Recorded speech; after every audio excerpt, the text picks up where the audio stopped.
ये जो कंपाउंड था ये कार्बन डबल बॉन्ड कार्बन का न दिखा करके अकेला सिर्फ कार्बन का दिखा दिया था मैंने, और ये आपका COOH और ये आपका COOH, और यहाँ पर हमने क्या किया, इसका तो OH और इसका H वो यहाँ पर रिएक्शन होकर के ये कार्बन कार्बन डबल बॉन्ड, यहाँ पर हाइड्रोजन और यहाँ पर हाइड्रोजन, ये आपका CO ग्रुप, और यहाँ नीचे आप देखोगे तो ये CO ग्रुप और इसके साथ में ये ऑक्सीजन। अब इस ऑक्सीजन के पास में है नेगेटिव चार्ज, इस कार्बन के पास में है पॉजिटिव चार्ज, तो ये आपस में जुड़ जाएंगे इस तरीके से। तो ये आपका एनहाइड्राइड फॉर्म हो जाएगा। ठीक है, तो ऐसी स्थिति में जब ये सिस फॉर्म में थे, ये कार्बोक्सिलिक ग्रुप दोनों एक तरफ थे, इसीलिए इसने एनहाइड्राइड बनाया। अगर ये यहाँ इस तरीके से होता कि ये H, ये आपका COOH, ये आपका COOH और ये आपका H। अब देखो इस स्थिति में दोनों कार्बोक्सिलिक ग्रुप एक दूसरे के अपोजिट साइड है, क्या ये एनहाइड्राइड बना सकता है? नहीं बना सकता, क्योंकि एनहाइड्राइड बनाने के लिए जो साइक्लिक रिंग चाहिए उसके लिए इसको जो एडजेसेंट कार्बन है, जो पास पास में जो कार्बन नहीं आ रही है बिल्कुल भी, वो एक दूसरे के क्या होने चाहिए, पास पास होने चाहिए थे। ठीक बात है। तो यहाँ पर इस तरीके से हम देख सकते हैं कि जो हमारे पास में कार्बोक्सिलिक ग्रुप है वो अपोजिट साइड में है, तो ये जो कंपाउंड है ये कभी भी एनहाइड्राइड फॉर्म नहीं कर सकता। अगर ये सिस फॉर्म में है तो यहाँ पर वाटर मॉलिक्यूल निकाल करके और ये दो जो कार्बोक्सिलिक ग्रुप हैं ये एनहाइड्राइड ग्रुप में कन्वर्ट हो सकते हैं। ये आपका एनहाइड्राइड ग्रुप होता है ये वाला, ठीक है, जिसमें आप C double bond O C double bond O, ये एनहाइड्राइड ग्रुप होता है। तो ये जो कंपाउंड है वो आपका एनहाइड्राइड फॉर्म कर लेता है। ठीक बात। तो ये तीन मेथड जो है, फिजिकल मेथड हो चाहे हमारा जो कंपाउंड है, इससे पहले हमने देखा कि जो कन्वर्जन हम कर रहे थे उस कन्वर्जन के थ्रू, या फिर हमारा जो साइक्लिक कंपाउंड है उसको फॉर्म करने के थ्रू हम डिटरमाइन कर सकते हैं कि कोई भी कंपाउंड आपका सिस या ट्रांस किस तरह की ज्योमेट्रिकल आइसोमेरिज्म शो करता है। ठीक है, अब हम नेक्स्ट टॉपिक पर बात करेंगे जो है हमारी EZ नोमेनक्लेचर। अब देखो EZ नोमेनक्लेचर में बेसिकली होता क्या है, जैसे कि अगर हम यहाँ पर बात करें कि अगर जैसे हम सिस ट्रांस आइसोमर्स की बात कर रहे थे, ठीक है, अब सिस ट्रांस आइसोमर में अगर स्थिति इस तरीके की हो आपकी कि यहाँ पर ये कार्बन और अगर यहाँ हाइड्रोजन है, यहाँ भी हाइड्रोजन है और ये वाले भी हाइड्रोजन है, क्या ये सिस ट्रांस आइसोमेरिज्म शो कर सकते हैं?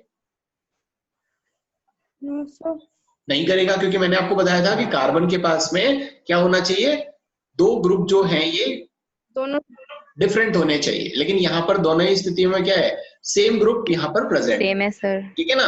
लेकिन अगर डिफरेंट ग्रुप अगर आप जोड़ दोगे तो वो सिस ट्रांस आइसोमेरिज्म शो करने लगेगा। लेकिन आप मुझे एक चीज और बताओ, क्या मैं यहाँ पे अगर एक ऐसी स्थिति रख दूं जहां पे ये चार जो ग्रुप्स आपके जुड़े हुए हैं वो एक Cl है, एक Br है, एक हाइड्रोजन है और एक CH3 है, क्या ये सिस ट्रांस आइसोमेरिज्म शो करेगा? सर ये शो तो करेगा, लेकिन हमें इसके लिए इनका वो देखना पड़ेगा, शायद एटॉमिक मास शायद। तो ये सिस ट्रांस आइसोमेरिज्म, हाँ बिल्कुल। अब ये जो कंपाउंड है ये सिस ट्रांस आइसोमेरिज्म शो नहीं करेगा। क्यों? क्योंकि यहाँ पर इन दोनों कार्बन से जुड़ने वाले जो ग्रुप्स हैं ये चारों के चारों ग्रुप्स क्या है, डिफरेंट है। अगर ये दो भी सेम होते, जैसे कि ये अगर यहाँ पर CH3 होता और ये भी CH3 होता, तो हम दो ग्रुपों को देख लेते कि भाई वो दो ग्रुप एक साइड में हैं या एक दूसरे के अपोजिट साइड हैं। जैसे कि अगर मैं इसको ऐसे लिख दूं, ये सब आपका Br है, ये आपका हाइड्रोजन है, ये आपका CH3 है, ये आपका CH3 है, तो ऐसी स्थिति में ये मिथाइल ग्रुप एक साइड में है, तो ये सिस फॉर्म जो है वो शो करने लगेगा। ठीक है, अगर ये दोनों एक दूसरे के अपोजिट हो जाएंगे तो ट्रांसफॉर्म के अंदर वो चेंज हो जाएगा या ट्रांसफॉर्म वो शो करने लगेगा। लेकिन अगर चारों के चारों डिफरेंट हुए तो सिस ट्रांस आइसोमेरिज्म के थ्रू हम उसको नोमेनक्लेट नहीं कर सकते या उसको क्लासिफाई नहीं कर सकते। तो इसीलिए हमें यहाँ पर एक नए सिस्टम की जरूरत होती है जिसे हम बोलते हैं EZ नोमेनक्लेचर सिस्टम। अब ये जो EZ नोमेनक्लेचर सिस्टम है, इसमें जो E है और Z है वो हमने दो जर्मन वर्ड से लिया हुआ है। E का मतलब है एंटीजन, का मतलब मीनिंग होता है अपोजिट, अपोजिट साइड अगर है तो, और जोसेमिन जिसका Z हमने लिया है जिसका मतलब होता है टुगेदर, टुगेदर मतलब साथ साथ, साथ साथ मतलब एक तरफ, ठीक है। तो सिस ट्रांस आइसोमेरिज्म की जगह हम यहाँ पे EZ नोमेनक्लेचर सिस्टम काम में लेते हैं। जैसे कि हमने RS सिस्टम देखा था, वहां पर हमने देखा था कि जो राइट साइड में वो उसको प्रायोरिटी ऑर्डर के हिसाब से घूमता है तो वो रेक्टस था आपका, और अगर वो लेफ्ट साइड में घूमता है तो वो सिनिस्टर था, इसीलिए उसको हम S फॉर्म जो है बोलते थे। इसी तरह से यहाँ पर हम EZ सिस्टम लेते हैं, ठीक बात है। अब इस EZ सिस्टम को करने के लिए हम यहाँ पर कुछ नियम फॉलो करेंगे। क्या नियम है वो? तो इसके कुछ जो स्टेप्स हैं वो क्या है कि देखो, सबसे पहले तो हमें, जैसे हमने RS सिस्टम में जो नियम काम में लिए थे, जो प्रायोरिटी ऑर्डर काम में लिया था, जो हमने कान, इनगोल्ड और प्रीलॉग ने जो सिस्टम दिया था कि भाई जिसका एटॉमिक नंबर सबसे ज्यादा हो वो ज्यादा प्रायोरिटी का है, ठीक है ना। तो वो वाला जो सीक्वेंस रूल अप्लाई हमने करके और जो एक प्रायोरिटी ऑर्डर डिसाइड किया था, उसी प्रायोरिटी ऑर्डर के अकॉर्डिंग यहाँ पर हर कार्बन पर उपस्थित जो सब्स्टिट्यूएंट हैं उनका प्रायोरिटी ऑर्डर हम यहाँ पर देखेंगे। जैसे हम इस सिस्टम में यहाँ पर देखते हैं, अब देखो ये जो कार्बन है आपका, ये कार्बन, इस कार्बन पर कौन कौन से ग्रुप जुड़े हुए हैं? एक तो CH3 ग्रुप है और एक हाइड्रोजन है। अब इसमें सबसे ज्यादा प्रायोरिटी किसकी है, CH3 की या हाइड्रोजन की?